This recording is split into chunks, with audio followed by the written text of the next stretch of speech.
One of the most enjoyable parts of woodworking is creatively designing and shaping your own leg with mostly hand tools. We're going to do that. Stick around.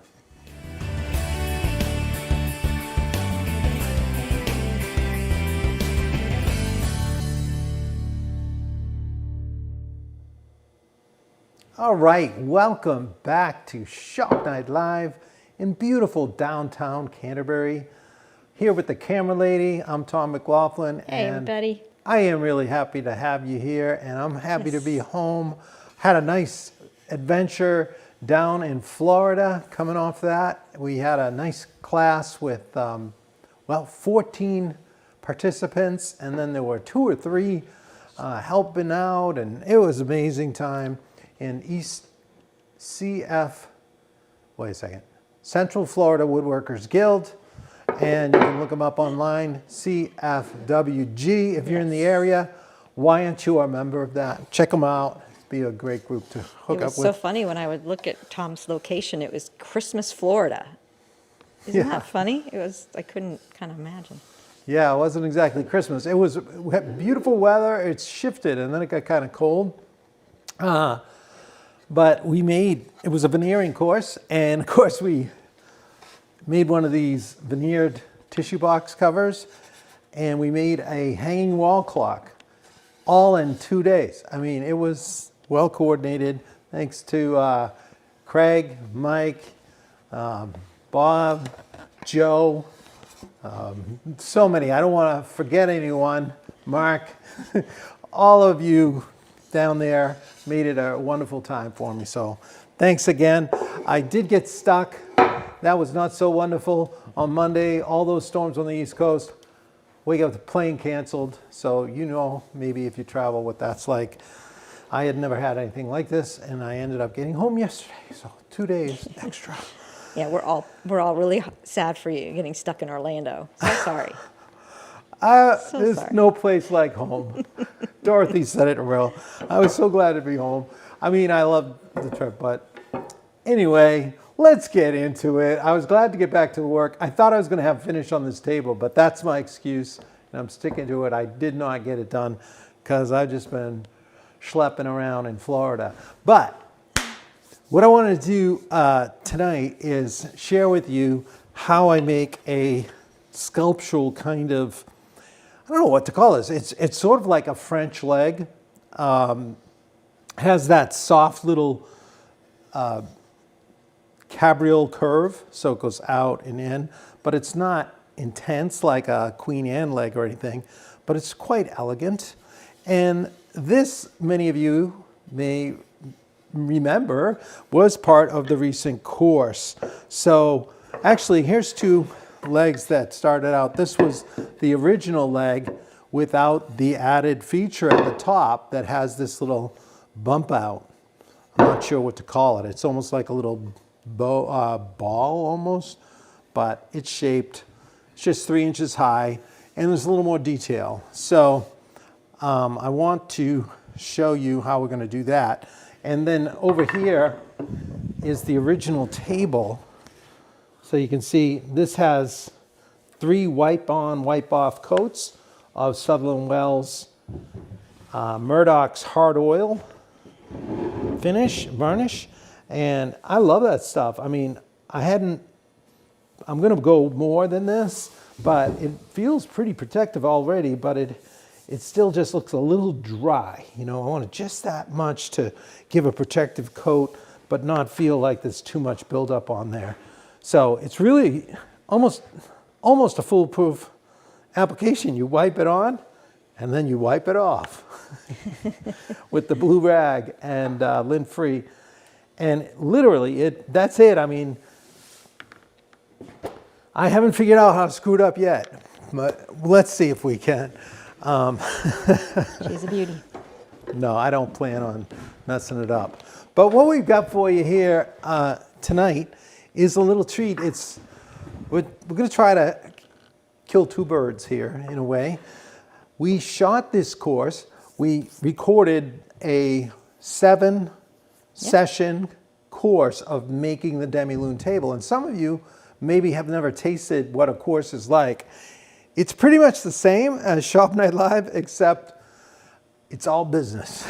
Except, no, we do mess around a little bit. Focused, yes. But I don't know, you probably edit out any of my dad jokes or anything during a course, right? Well, we have started editing out, unnecessary content where you're walking from this machine to that machine. Oh, okay. So that's actually a long project that I'm involved with our daughter. We're just classing up the sessions so they're easier to digest outside of the live component. And all the content is staying. It's great content, but sometimes the live part of it doesn't need to linger. So I guess my question was, you said you were editing out everything, Oh, the no, if unnecessary there's- parts. Are my jokes edited out? not all of them, no. Oh, well, that's good. All right, well, anyway, so you have that to look forward to. There's fun to be had, for sure. Yeah, but I am focused on getting through, and usually they're an hour and a half to 2 hours long, but they're all good. It's solid. Yeah, you know what machine to walk to. He announces it most times, and we eventually get there. So Yeah. There's no mystery. Right. So what I'm going to do, what we're going to do is in a minute, I'm going to introduce session 8 of the course, as if we're shooting the course. So we're going to give you kind of like a little behind the scenes of how we open it up, and the camera lady and I talk about it, like we've already talked about it, but this is how we're going to begin. And I launch into it, and I try to be structured in my mind.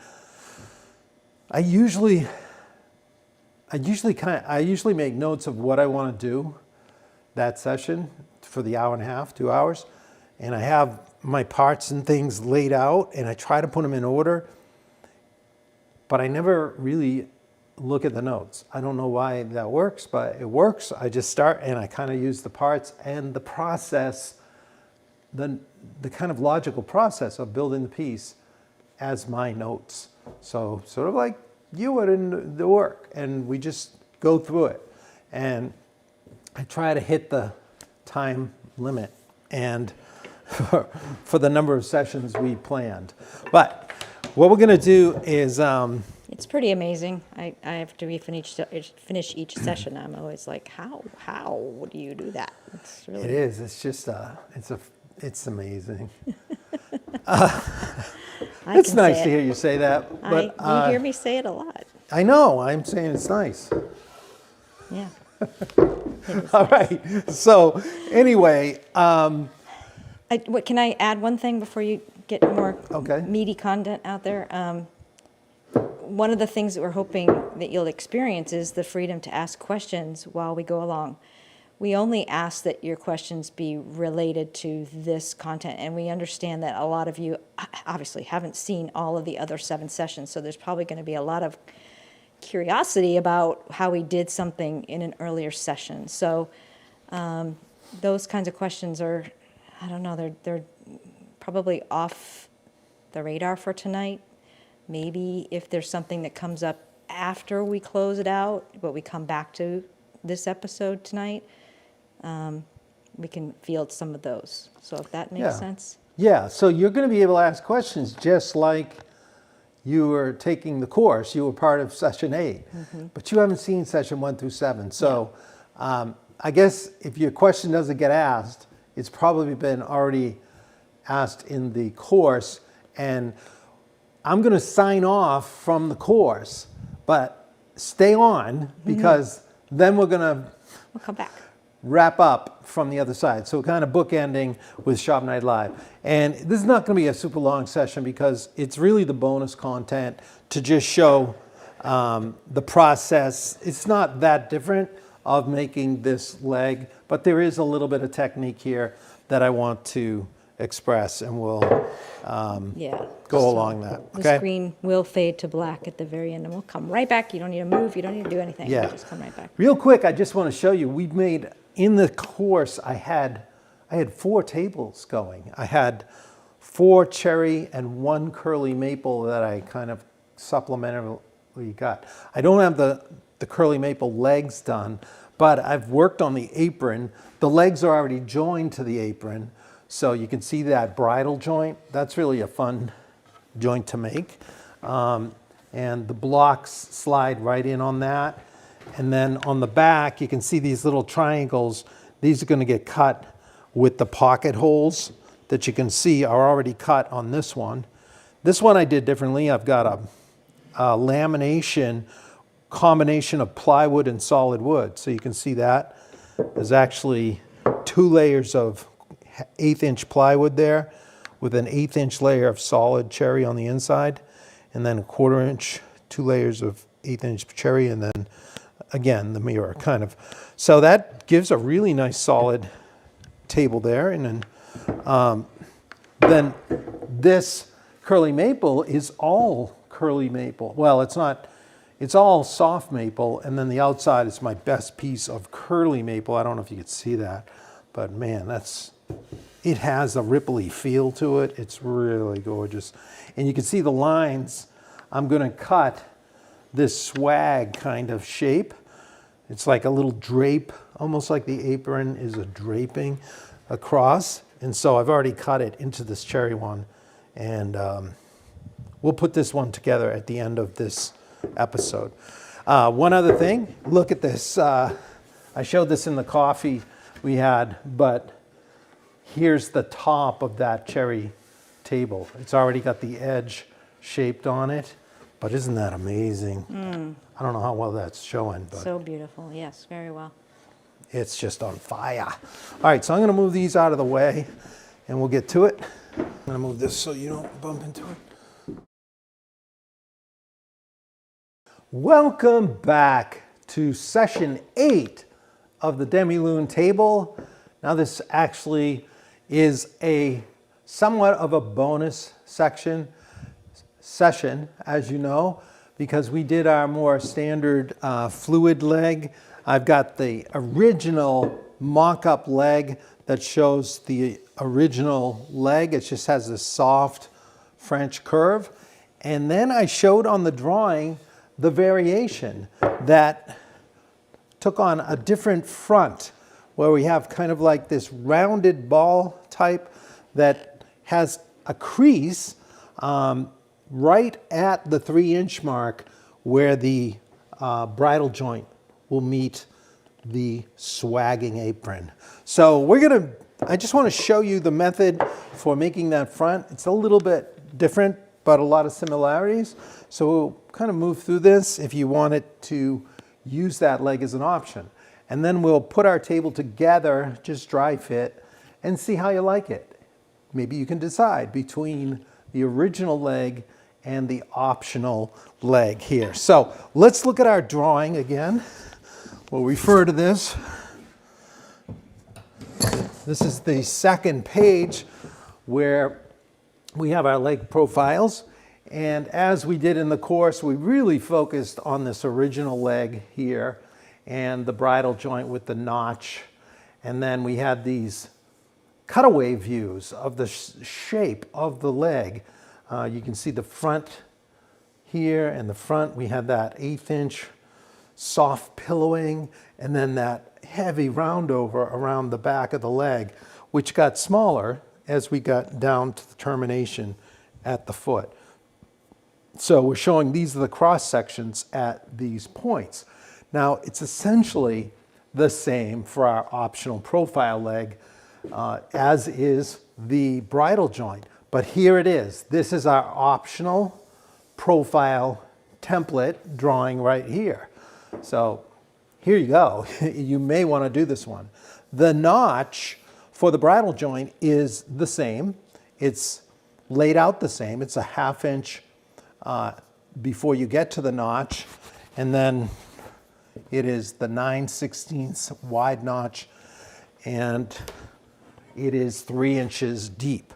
So I've already cut that on a sample piece. So we've got our blank here that we'll be using, and I've already made the template. So here, just for a quick refresher, this was the original template we made from our drawing. And then with the same method that I showed for making that template, we would make this template. So this template I actually used to draw the drawing. So I laid it on there and drew it, so you would get exactly this template if you reproduce to that line. And just like the other, it's 29 1/4 inches long, and it's 1 3/4 inch square. Same leg, just this different look. So let's set this down and we'll get started. We'll shape this leg. Kind of a repeat in some ways, but before we shape it, we cut our joinery and we fit it to our apron.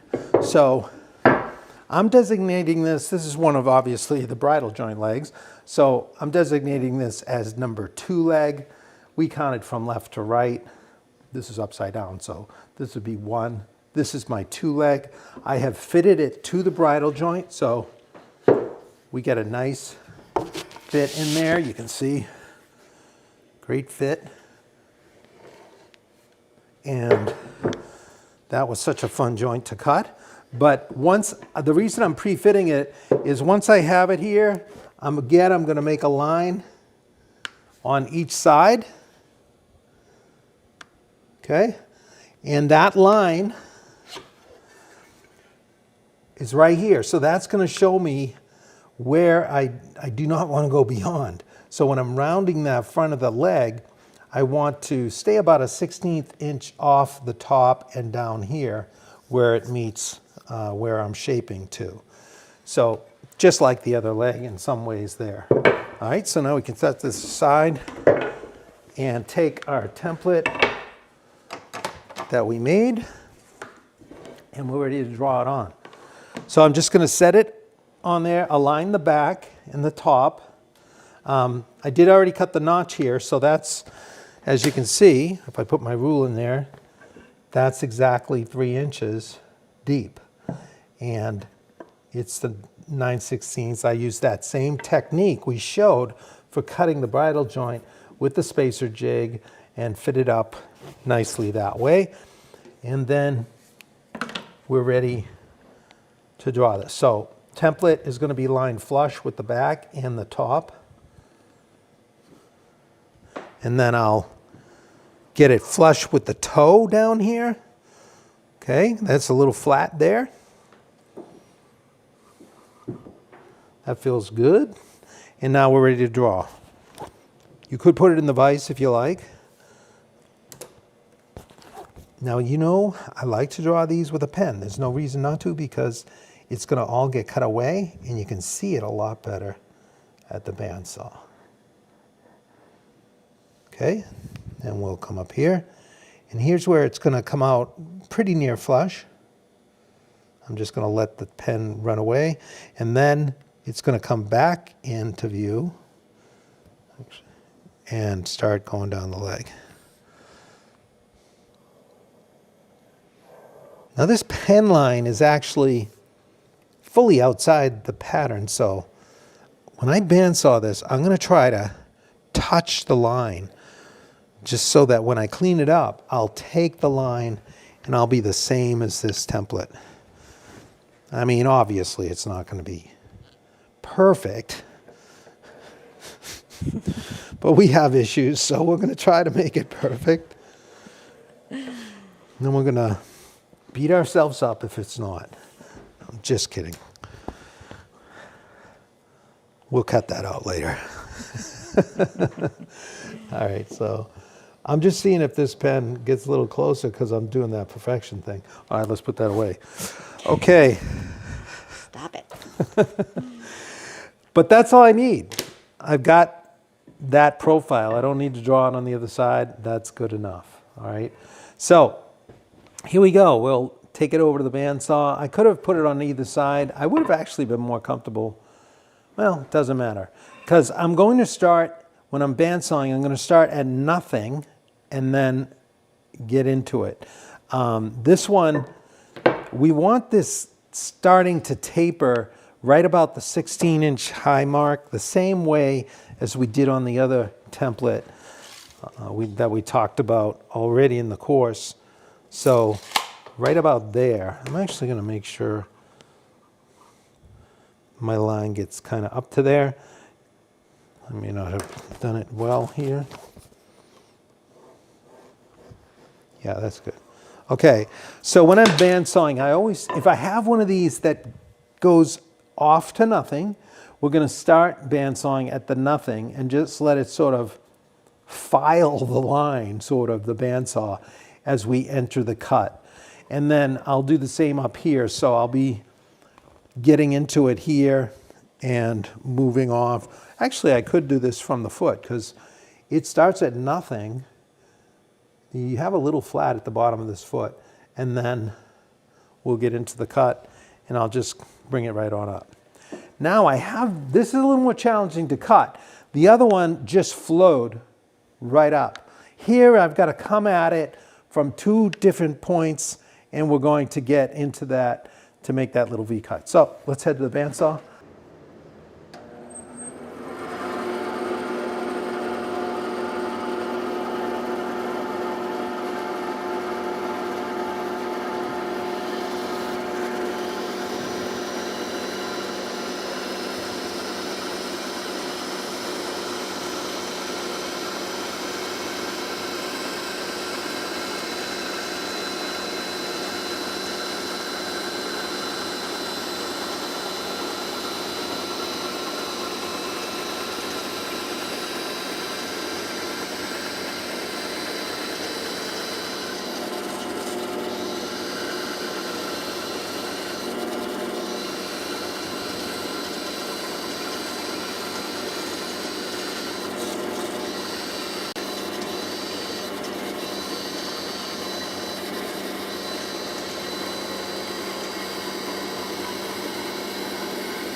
Tom, was that a 1/2-inch blade you had there?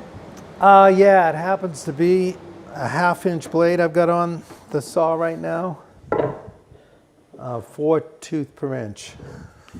All right, so after bandsawing this curve, we now just have to ferret, and we'll use our spoke shave for that. Oh, before I do, I want to mark my 3-point line down. I mean, my 3-point line. I got basketball in the brain. I marked my 3-inch line. I actually didn't have. So I want to come down here, and I just want to show, that'll give me a good mark for where the V kind of drops in if I want it to match the bottom of the groove, okay? It doesn't have to be perfect, but why not? All right, so we're gonna lay it in there, lock it in, and grab the spoke shave. So, feeling for any kind of bumps, I'll start.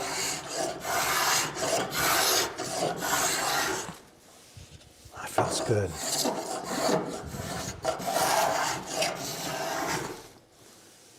Before you got here, I tuned up the spoke shave. I'm going to turn this way and pull toward me.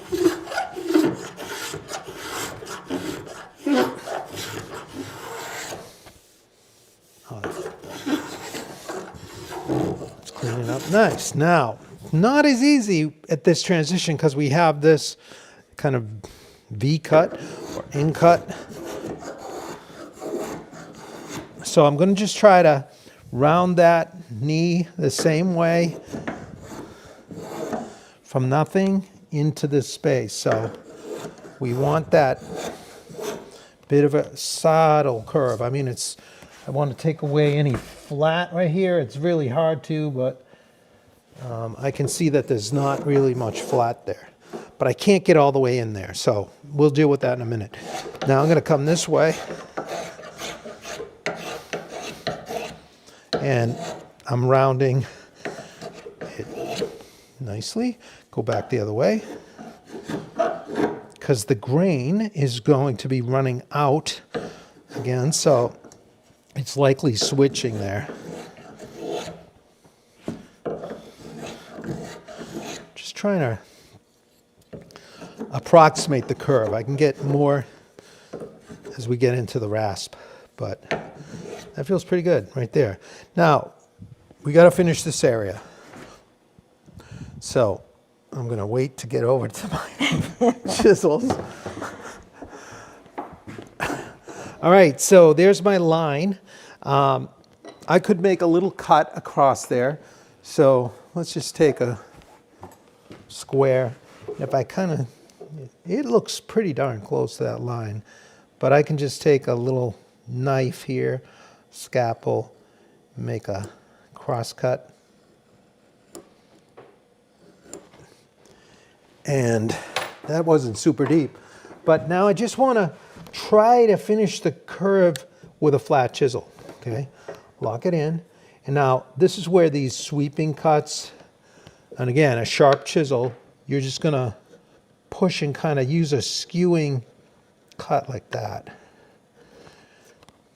Almost like the kind of cut you get when you're turning, but we're trying to get down into this V.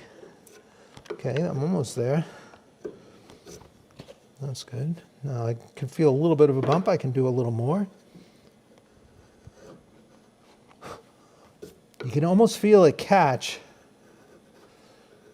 It's like you're still almost spoke shaving, except you don't have the benefit of the sole of the spoke shave to guide the depth, right? That feels pretty good. All right, so I've approximated that. Same thing this way. Let me just turn it around so I don't have to reposition for the camera. But usually I'll just come at it like this. Just a sweeping, sharp chisel, these light sweeping cuts. See how I'm skewing it slightly like this? I'm not going right like that. I'll skew slightly. And we'll get right down into there.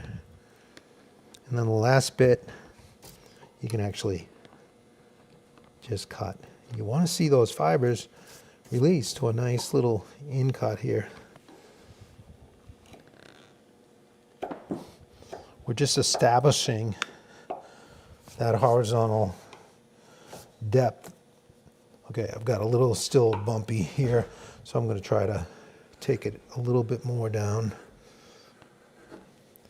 It's going to get filed too, but it's pretty quick work. with a sharp chisel. Take your time though, light cuts, always better than trying to get it all at once. Okay, that feels pretty good. Oh, I just stuck my finger. Phew, no blood. Tom, is that knife cut that you made a common technique for inside corners? I was just making it to see a line to shoot at. It's gone now. It wasn't as deep as I'm going here. So I could have made a cut. That would have released, but I ended up going a little deeper. So it just gave me a good target to shoot at for that line. I'm actually looking now. I'm not there. I've gone a little higher. So what I can do, see how I'm above the line now? I can push this in a little further. I want to push the line down a little bit so it's right at the 3-inch line. I'm going to go a little deeper with this cut. And now I'll come back. Let me turn it around.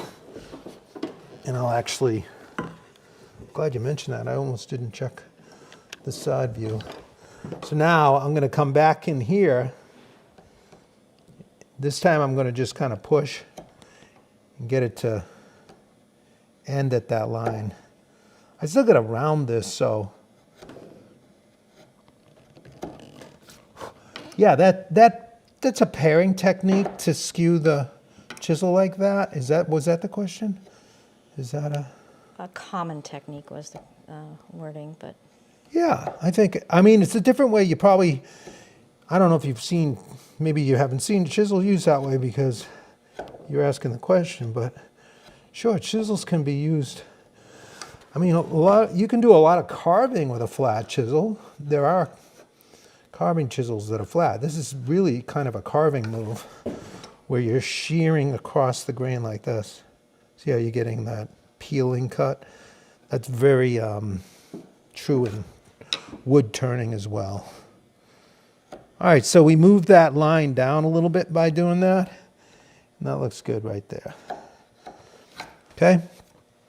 So that's that. Let's hit the back, and then I'm going to put the center line on here.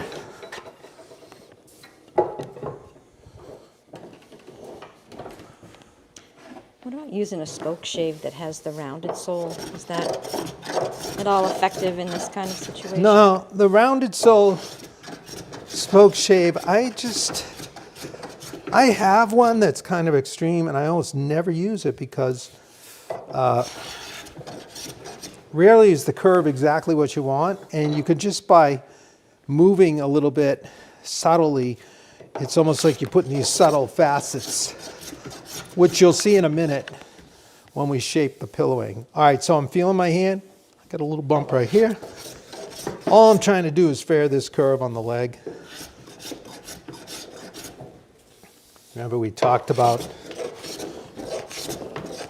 this leg shape is the same back of the leg here. So it comes down. Then we trying to get kind of an aggressive turn to the toe near the end to give it that lighter little sweep. That feels good. Okay, that's nice. Now on the front, I want to mark my center line. I've got a square set up already. So here I'll do it in pencil. And we're just going to come in here. I just marked that by coming each side and got the center. Sometimes I'll just do this by hand. You know, once you get that line, you can just kind of use your finger as a stop. But we'll use this to get a dark line. That's good. And we'll throw it on the back as well.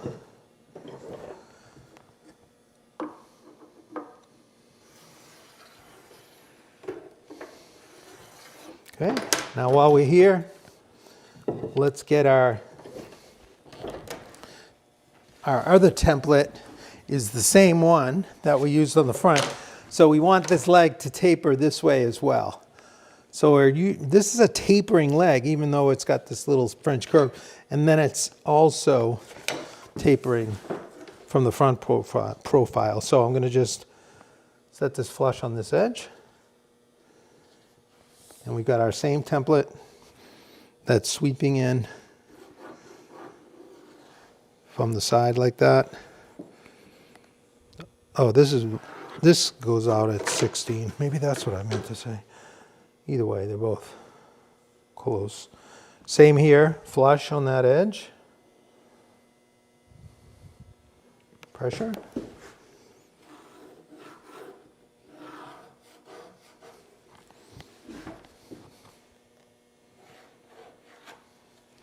Okay.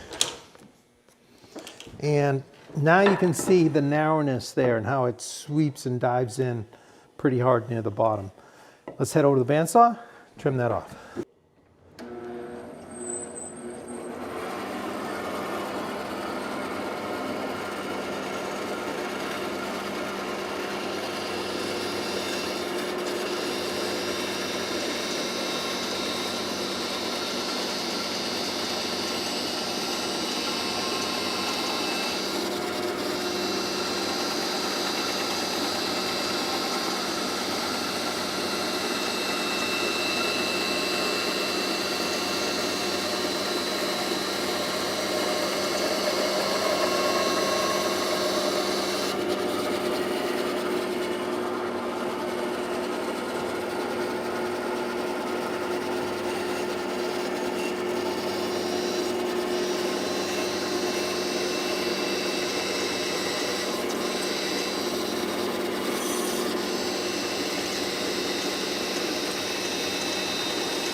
Now we're ready to, let's see, we want to just shape this down. So again,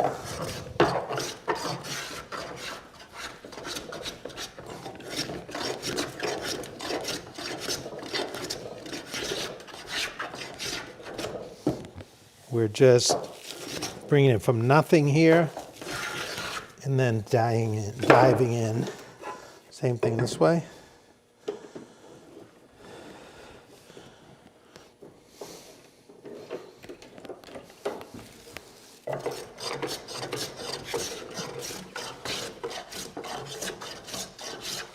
Went a little deep right here.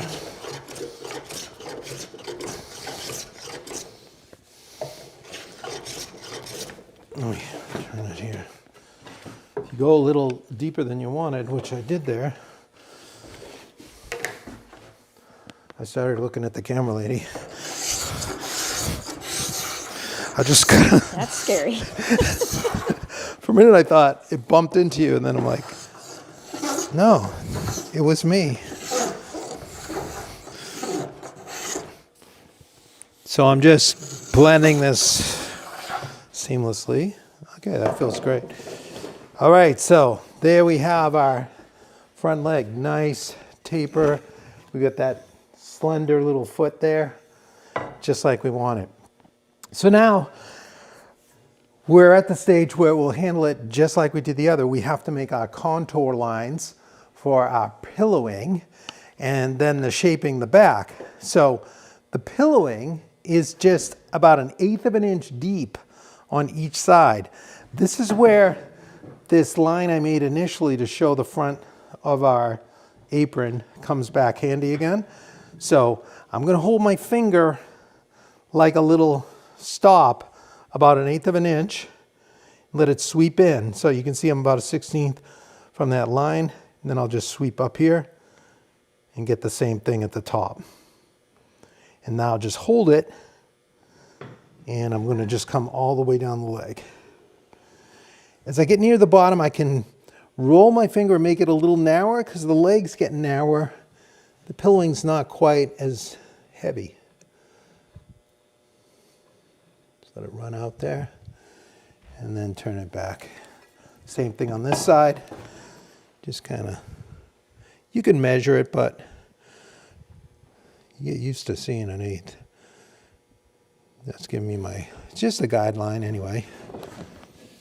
Same thing here. Now the pillowing come and probably just touch this line down and just roll my wrist a little bit at the end.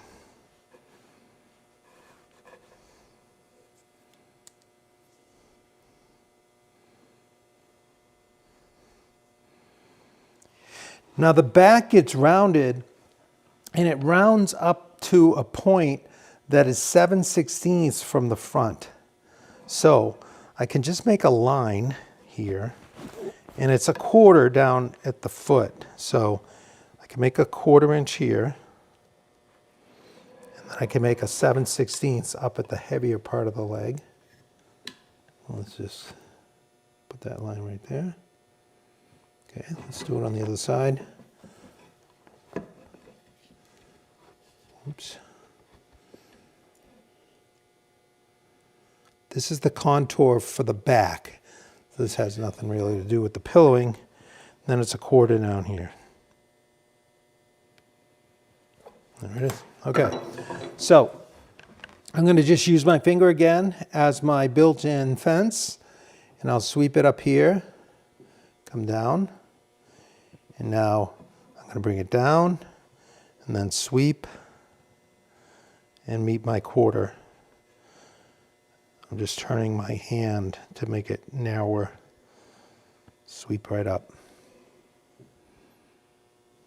Beautiful. Then turn around. Again, this is just a guideline.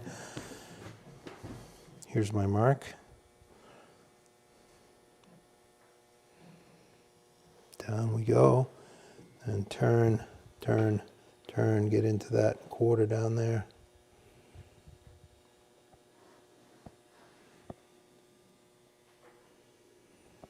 That's it. Okay. So in the back here, I'm going to come down about a 1/4 inch from the cut and make a line here. Same thing here. Come down about a 1/4 inch, just like we did on the other leg. And we're going to stop there. We can always blend a little past it. But the bottom of the apron is going to be right about here. So we really, it's only going to be about there.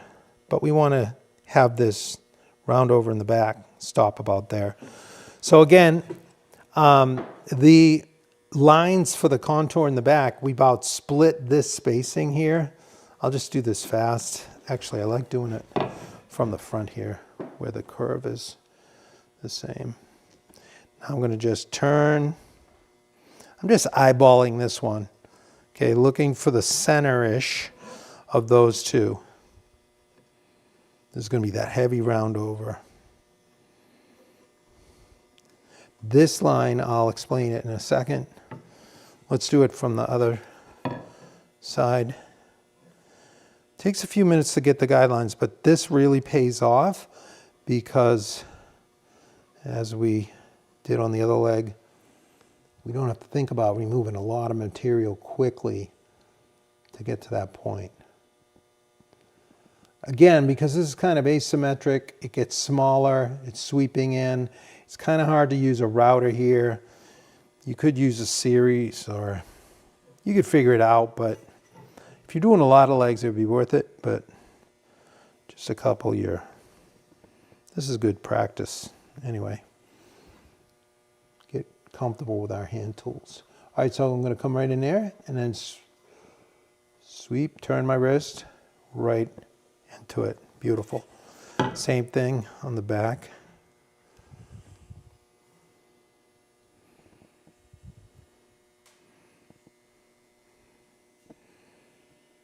What's the lead you have in your pencil there, Tom? This is a 0.7 millimeter, and it's not the hard. I've tried the hard leads because they tend not to break as easily, but they make a lighter line. So this is the standard lead. It's pretty hard because the 0.7 doesn't break as easily as the 0.5. But when I'm trying to get a clearer line, the 0.7 gives you a deeper line. All right, So now I've got all these. Let's focus on the pillowing in the front, and then I'll kind of blast through the back, because that's a repeat of the other leg, but I'll just show it quickly, some of it.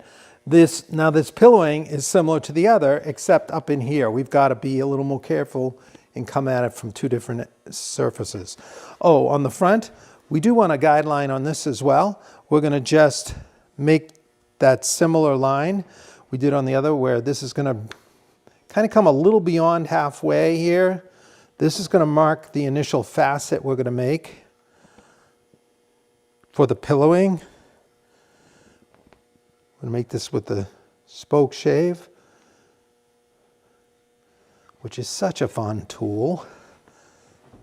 My favorite, actually, because it's such a free-form tool. You have the safety of the depth of cut with the sole of it, but you get this free-handedness where you can just tilt it and go any which way you want, and shape this. So just like the other one, we're going to take this whole corner off when we get to that point really rapidly. That's just going to chunk down, because it's almost like that octagon again. We'll chunk that down. We'll have these big flat facets, and then we're going to just take those corners and rapidly create our own custom strongly rounded back to that leg. And I'm not going to explain it again, because we talked about it already, the way the facets create the round. We talked about that earlier on the other leg. Here in the front, it's very similar. We're going to just cut a low flat facet, and then we'll soften it. So let's get to work on that. It's kind of fast. Let's put it this way so I can be pulling toward you.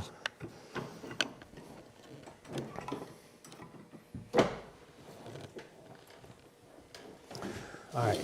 Now, I think I need my more aggressive spoke shave. It's set a little heavier, so we'll get some material off faster. So I'm holding it at that low angle to lay in like a nice facet.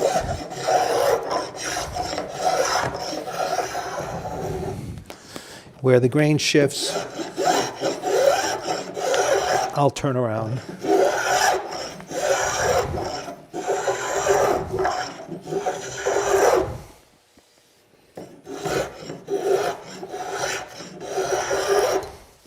Okay, we'll come back the other way.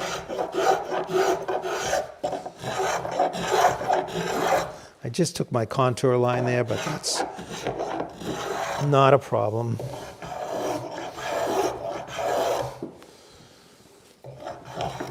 Okay, I'll do that up here.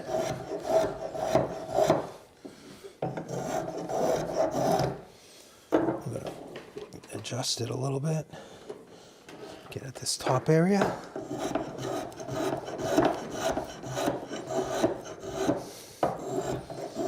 Again, we're coming in and we're hitting the stop. We can't really get it down in there like we might like to.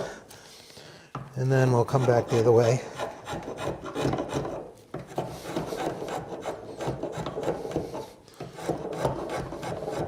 That's set nice and heavy. And we'll come back. I'm thinking a lot about grain direction here. That's why we're turning.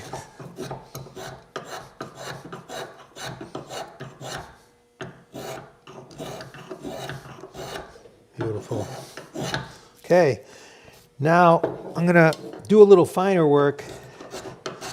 This one's set a little lighter. We can clean that up a little bit. I'm down almost to the line, but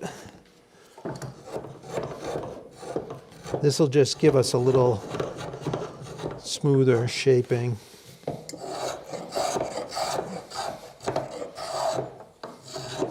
You can just hear it. Lighter than the other one.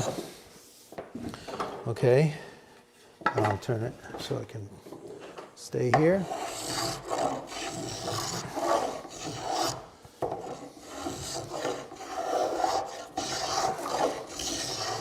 Less depth of cut, have more control. Nice and thin. Okay, so that's pretty sweet. Now I still have facets. I have a middle facet, these two side facets. So all I'm going to do again is lay the spoke shave down a little bit and take that ridge off the top.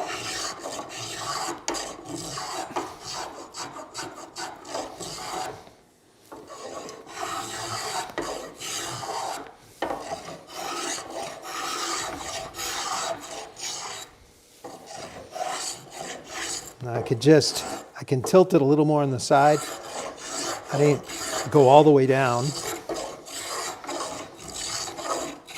And now I'm free form. I'm just having fun with it, just feeling it slightly rounded. I'm peeling the carrots. We're creating. I think at some point it'd be good for you to show the mouth of these two spoke shaves and maybe even your small block plane so that Sure. people can get an eyeball on what that looks like actually. That's a good idea. All right. I'll show you right now. So this is my finer set. The mouth is fixed, but the blade is set with these controlled knurled depth set, so it's very light. I'm taking a lighter, more controlled shaving, and this is nice and sharp. Here's the other. This is the Stanley 51. This is the 151. I really like these. The only difference, this one has no adjusting knob, so you just freehand it. And I've got it set heavy, as you could hear. You could see the thickness of the shavings. So the mouth is big enough in these to take a heavy shaving. The block plane, I've got set finer. I kind of close the mouth. I don't know if you can see it, but there is light through there. But you always want to bring the mouth up only as much as you need for the shaving you're bringing out. Maybe a touch more so you don't jam up in there, right? And that's the nice thing about these adjustable mouths in the front here. You don't have to move any frog because you couldn't. This is a low angle. There is no frog to move. It's just machined into the steel of the iron. And like your spoke shave, you have another one that you have, another block plane that you have set for a different. Yeah, right. I have a heavier block plane over here for more coarse work. So that's just the way I like to do it. All right, so I have finessed those. Let's just finesse this a little bit more with the finer spoke shave up here. Did I already do that? I think I did. I just didn't do it right here. Okay, while it's here, I want to kind of continue that. Oh, I know, I didn't round it off. So now I'm going to I've got these facets here. So I'm laying it a little flatter, taking that facet and softly radiusing to that pillowed shape.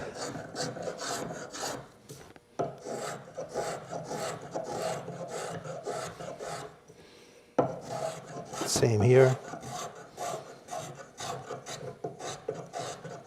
This is literally going to look like a pillow up here because it's short and it radiuses this way as well. So you have the full pillowed effect, literal pillow.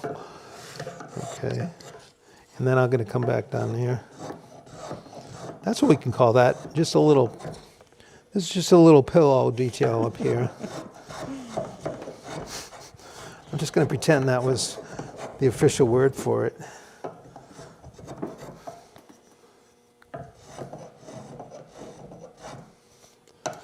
Okay, so I get to a point where I just can't go further because I'm restricted by bumping in here. And this is where this shape leg just takes longer and it's going to take a little more attention. So again, you could take your chisel, set it in the line here, and you can make a cut. Let me tighten this in. I'm just going to roll it and let it cut the corner. Okay, so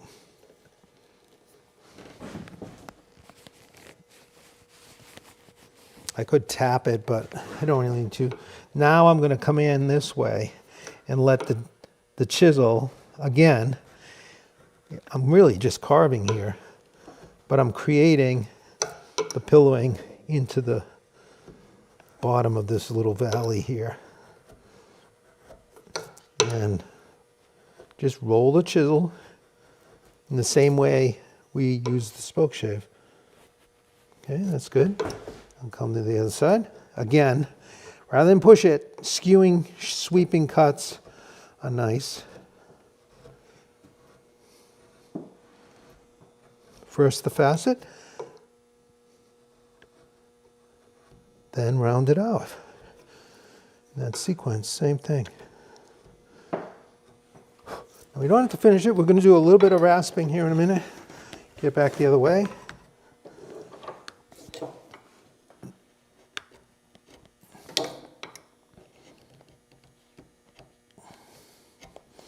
Coming back into it. Try to retain a relatively straight line across as we go. That's pretty good.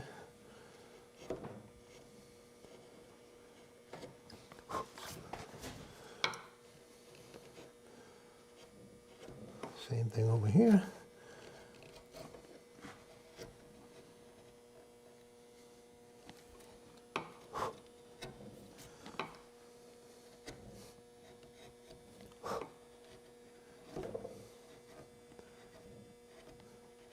Now I'm going to just right in here.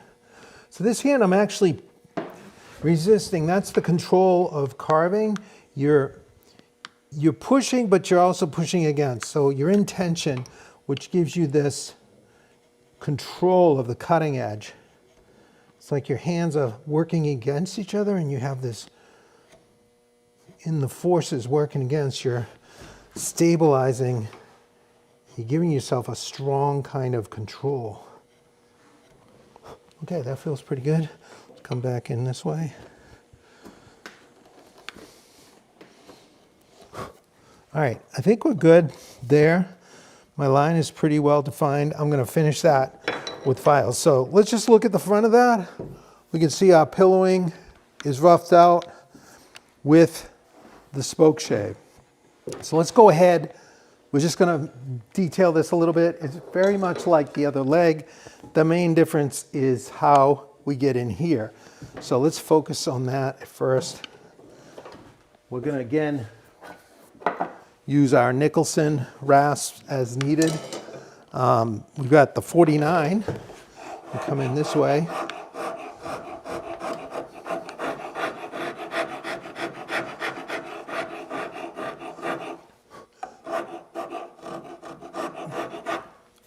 Now I'm looking at my pencil lines over here.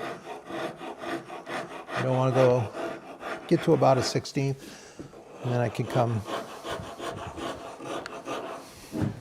where you can see it from this side.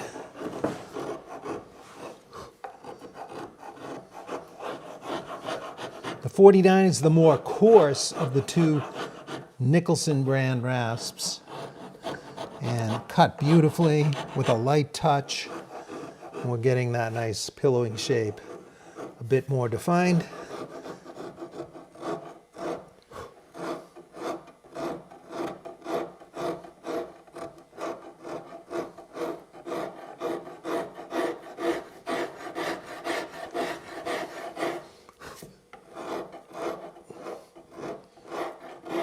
Beautiful.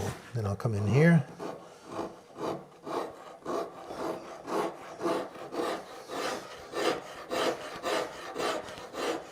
So I'm just working this. The lower leg is going to be done the same way we did the other leg. So we just need to focus here to show you the main difference in the two legs. Okay, that feels pretty good. Now I can go to the number 50, the finer of the two Nicholsons.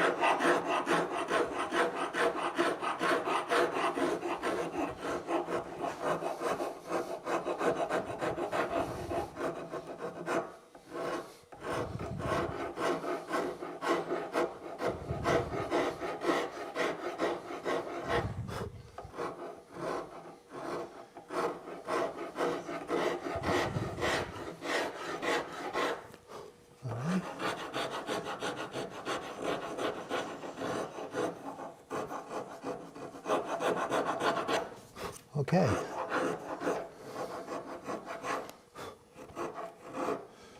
So again, we're just feathering this in.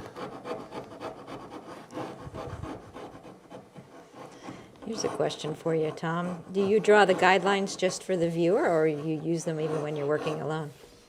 No, I use them. They're real. I need them to. You want to be able to work quickly. They're guides, but I wouldn't really know the depth. I do like to look over there, and yeah, absolutely. I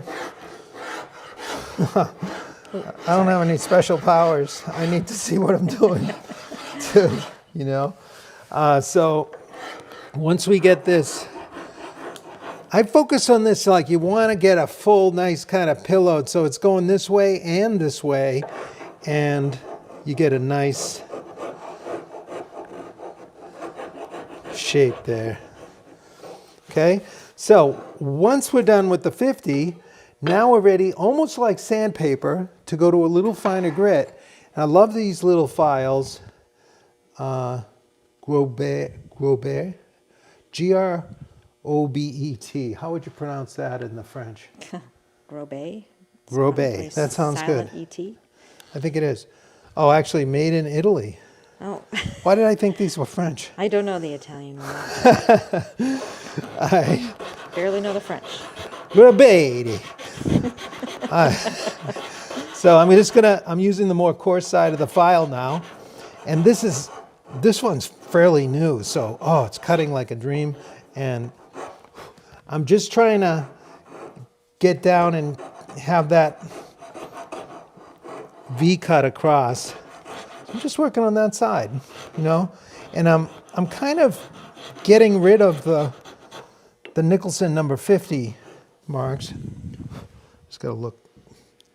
Yeah, that's pretty good. About a 16th there. I could go a little deeper in here, and that looks good. And then I'd hit this side, same thing.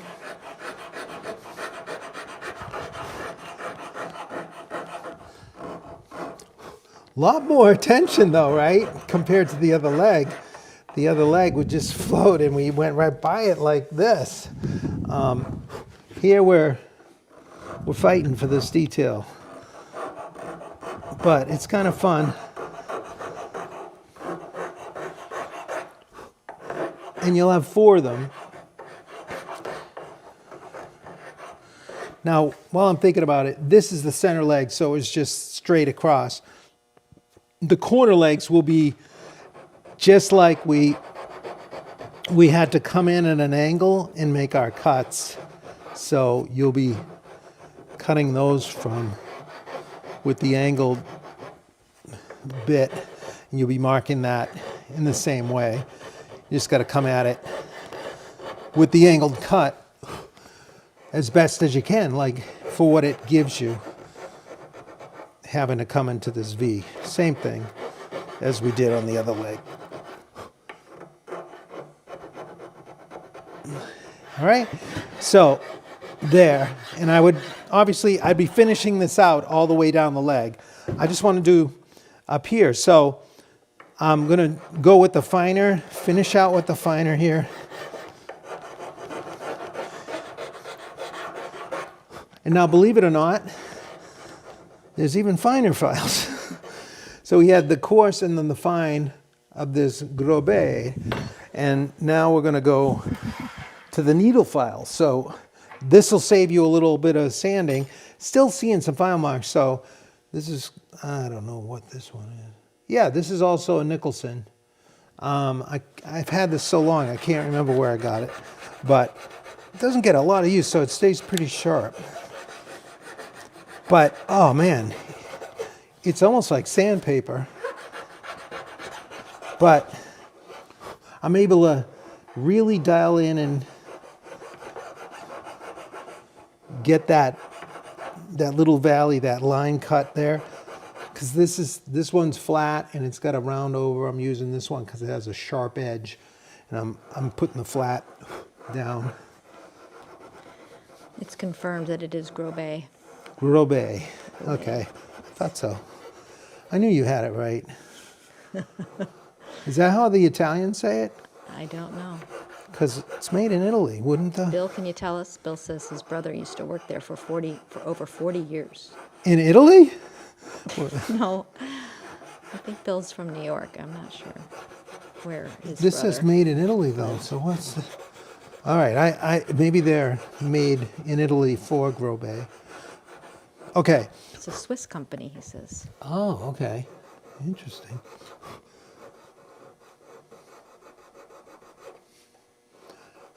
All right, so I'm just detailing it nicely into that cut line. Get rid of your pencil line by this time, just about. And again, you go, look at, you can even go down further if you really want to get, this is an even smaller needle file. But these they're filing, and because of that hard edge, it's like you have control and you can create that nice crisp line right across as you need. So why not use sandpaper or scraper? Well, sandpaper is not as hard edge. It's harder to get down in there with a crisp control. However, you are going to get to sanding. So imagine I shaped this whole leg. I would card scrape it before sanding. So I'm going to come down into the V now with very light cuts. See, I'm cleaning this up. Now I can get rid of this is just prior to sanding. So it's very light. And I'm moving it all the time. And I'm creating that beautiful pillage surface just by following the contours I created with the file. Same up here.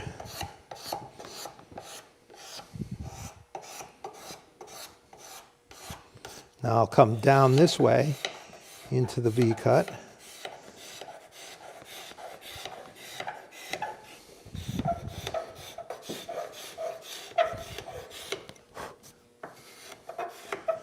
And when you've done this, you'll be able to see with greater clarity how your transition here. You might want to come in and do a little bit more touch up, but I'm pretty close there. I'm not going to wear it out, but you can see how nice and clean that is.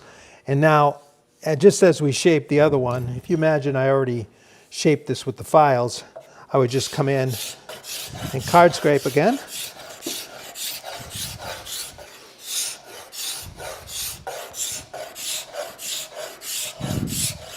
This is actually having a very nice effect.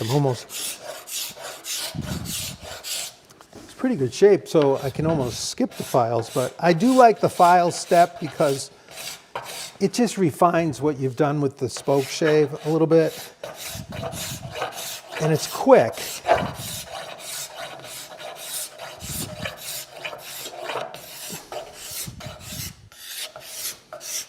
But there again is the organic, soft pillowing. Look at it, it doesn't look like it's radius that much, but if you look at it, it's got like this 1/8 inch rock on each side. What do you need me to do? Lift up a little bit. Yeah, thank you. So you can see it's heavier down near the bottom, but up here we have that beautiful pillowed surface. And at the top we've got our double pillow. So isn't that nice? Mm-hmm. And then, so that's the front. The back is essentially treated the exact same way we did with the other one. We have to get rid of that corner. Rather than doing this whole leg like that, I can show you this one. I'll just do one little corner. You can always go back. You're going to go back and see. It's the same approach. We knock off the corners first. Let's use this white pine just to quickly demo getting back there. So you just take the corners off fast. And this is where you can use this really primitive draw knife. So this is a spoke shave on steroids. It has no guide. So you got to watch out for grain direction here. You notice how that split. Okay, now it's starting to curve. I feel safer. But I'm down almost to that.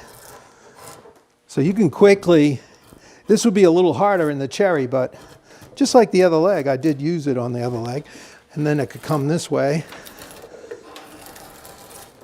Wow, this is coming off nice.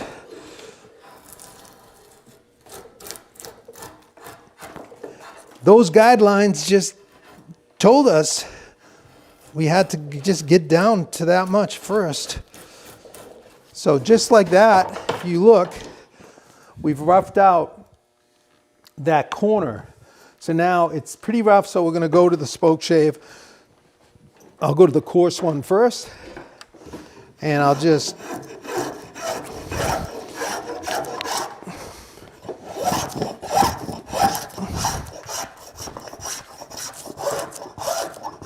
take it right down to that line. You can actually go slightly beyond it because the halfway point, you can actually go a little beyond halfway to make a round over like this.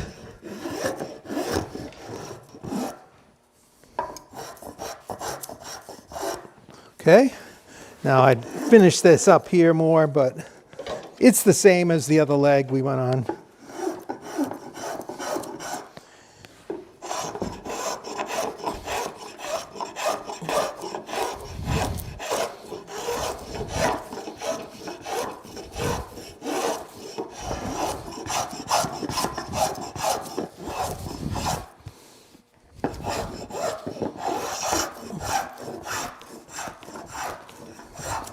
Okay, so what we got now is a more refined faceted leg. So that was just to rough it out. So just like now it's an octagonal, it's on its way to be an octagonal. So now we're just going to hold the spoke shave and take this ridge or this edge down here and here about halfway, just a little bit. And then once we do that, the rest is just freehand rounding. I'll just do a little bit of that. We'll stick with the rough one for a minute here. So now I'm letting it ride right down the ridge.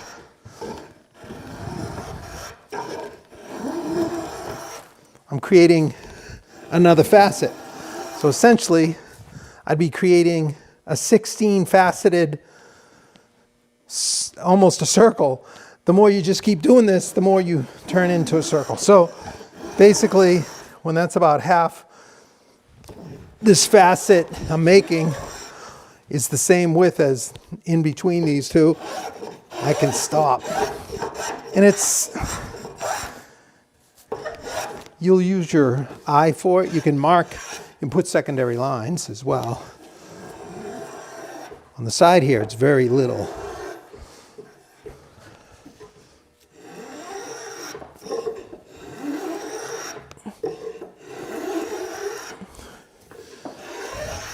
So see what we've got now?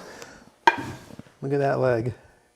It's basically like a 16 faceted, right? Now I'm going to come in. I would be taking my time a little more than this, right?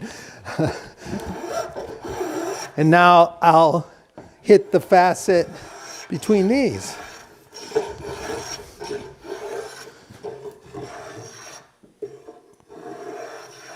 Hit the peak of it.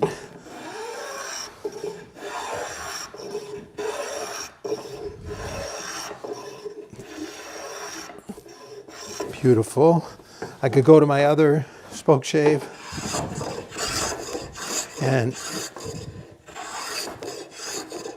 now it's just fun. It's just let it go and just let it round it. The final bits.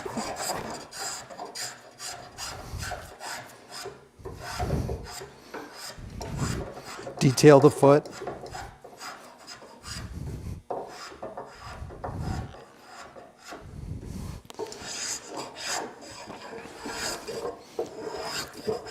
That's it. I would then go to my rasps, round it, card scrape, sand, just like the previous leg. But look, the footprint, the cross section at the foot, it shows that nice shape. You get the pillowing on the front, and here, back in here, you're going to have that heavier shape. And hard scrape and sand, you're going to end up with a leg that looks like this. So here's a finish, sanded leg.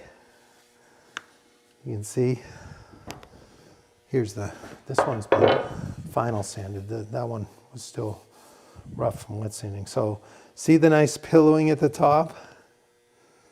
And a real pillowed surface there. Faintly see the line still. But look how heavy that roundover is on the back. So in the detail of the foot.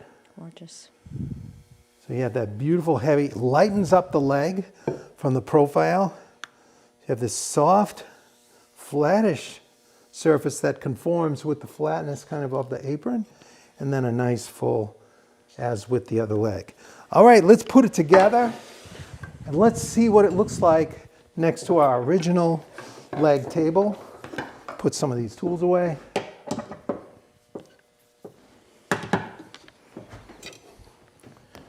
That kind of work always, get your blood going, and lunch tastes better when you do that. All How right. often, Tom, do you hone or,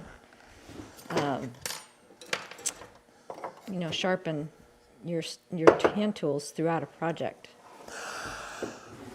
It depends how many legs you have. I mean, I could easily do a couple tables with those, so you could kind of feel when you're fighting it a little bit more.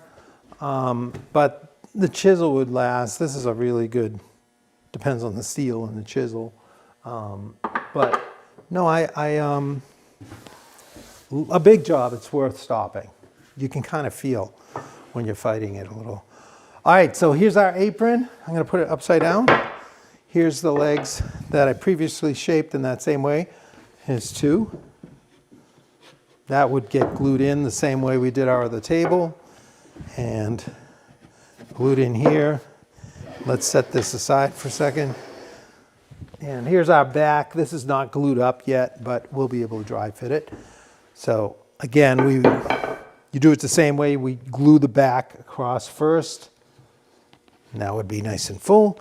And then we have our glued up front legs come in, and we find the tenons, these floating tenons, and just wiggle in, and we get that flush on the top. It's like not flush. Let me see. So, Tom, with so much freehand work and making the legs, when you make 4 of them, do you have any trouble with them staying dimensionally similar? No, actually, I mean, they're all a little different, right? That's handwork. But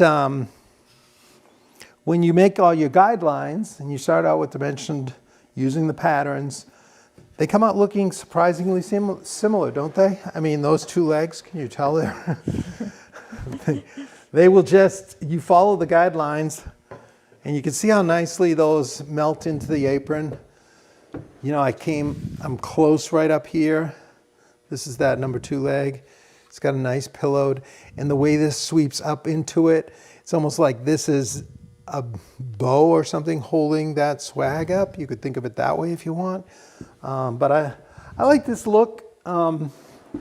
With highly figured wood, I don't know, you'd be fine with the other one. But let's set this over here next to the other table. Now this isn't fair because this one doesn't have any finish on it.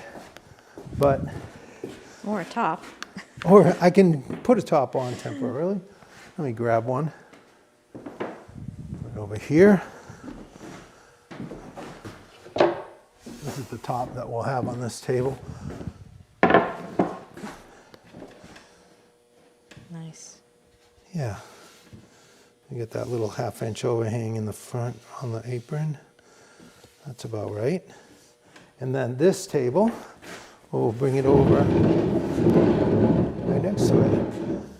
So there you have it.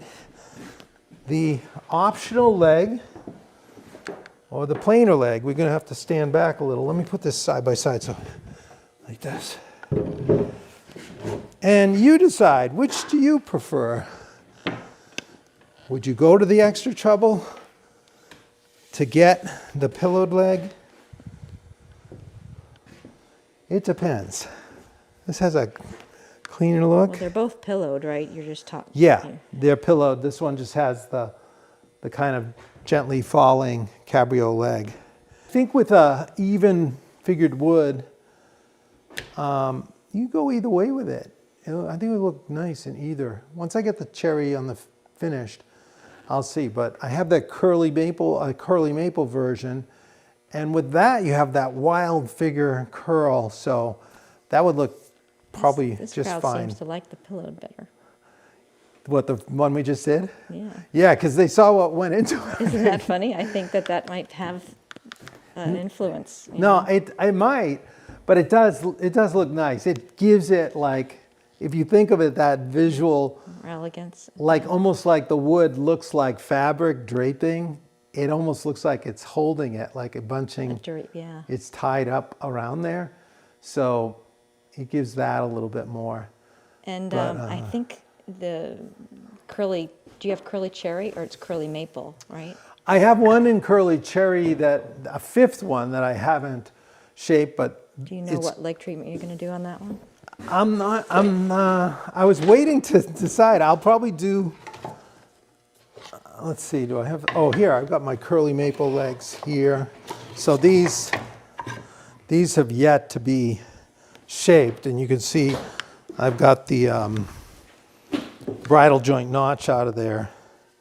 So we just need to taper those. But you can see there's a lot of nice curly figure on there, and that will be beautiful and could be either way. So yeah, I see what you're saying. I'm glad I showed you that, because you might want that as your option. But we showed both. I'll just give one last look at our drawing. You can see how nicely it happened, and we achieved the cross section as we wanted on our leg, right up through the pillowed top. And there's a good look at how that looked. And then our other drawing, we have the elliptical radius of the laminated apron with the location for the bridle joints here. We knocked those out. We've got our floating tenons and our true tenons of our back rail with our pocket holes, and then our swag patterned on top. All nice templates laid out. So have fun. You can make it either way. Set this aside. So there you have it. There's our little bonus session of the, let's call it the double pillowed leg. You got an actual pillow on the top of the leg. So I hope you enjoyed that, and I hope you enjoyed this course as much as I did in sharing it with you and in going through the process. It was a creative journey, and we love nothing more than opening our doors and sharing this creative side of our life. So thanks so much for being part of this course. We may have one more bonus with the finish and give you the final look at both of these beautiful tables. Thanks again. We'll see you next time. Yes, thank you all. Take care. Yeah, that was like the final session. So, but you can see how we go more in depth, and it's I try to talk a lot about, as you notice, maybe what I'm thinking about, how I'm feeling about moving the chisels, little things, that just come up in woodworking that I normally don't talk to myself like that. But I'm thinking about, what would I want to know? What am I doing here? So talking to you exactly how I wanted to hear Pug talk to me when he was sharing his experience with, when I've seen something the first time. So. Yeah, and the very common, consistent comment we get in our feedback is, this elevated my level, going through this class elevated my level of woodworking because Tom went through every step. I was able to watch him do what the next thing was, and it was like he was right here with me. So there is a value to these videos. They're out there. Lots of folks are doing them, but I think you're taking it to the next level. Yeah, it's a lot of fun. So maybe you've already seen this, seen this project, but if you didn't see that and you want to make that table, it's super easy. I mean, you can get the course online. You can get the whole course, or you can join the neighborhood. You could join it for 1 month and for an amazing deal, month by month, and just build it the one. But the great thing, I mean, with the annual membership, you get 2 months free. So it's kind of a deal, and you get the exposure to all the video courses. We have almost 30 courses. 32. So maybe you don't want to make this one right away. This is a little bit more advanced. There's with the lamination and all that. But take a look if you're interested. We'd love to have you in the neighborhood. The link to this course, the Demilune, is below in the description, as well as the link to the neighborhood. There's a whole page that tells you what it's about. It's a really great community. You get a discount on the plans, and we do lots of other lives with them as well. Yeah. On a monthly basis. So. And there we have it. This has been an hour-and-a-half session, and we didn't mean to be. I mean, we had our little kickoff at the beginning, but it's so much fun. The time just flies right by. Yeah. Is that all the questions? That is all the questions. All right, everyone. I covered them all. Well, thank you so much for hanging around for an extra extended bonus type of course/shop night live. On behalf of the camera lady and myself, we look forward to seeing you next time, right back here on Shop Night Live. Good night, everybody. Good night, everyone. Really great to be with you. Take care. We'll see you next month.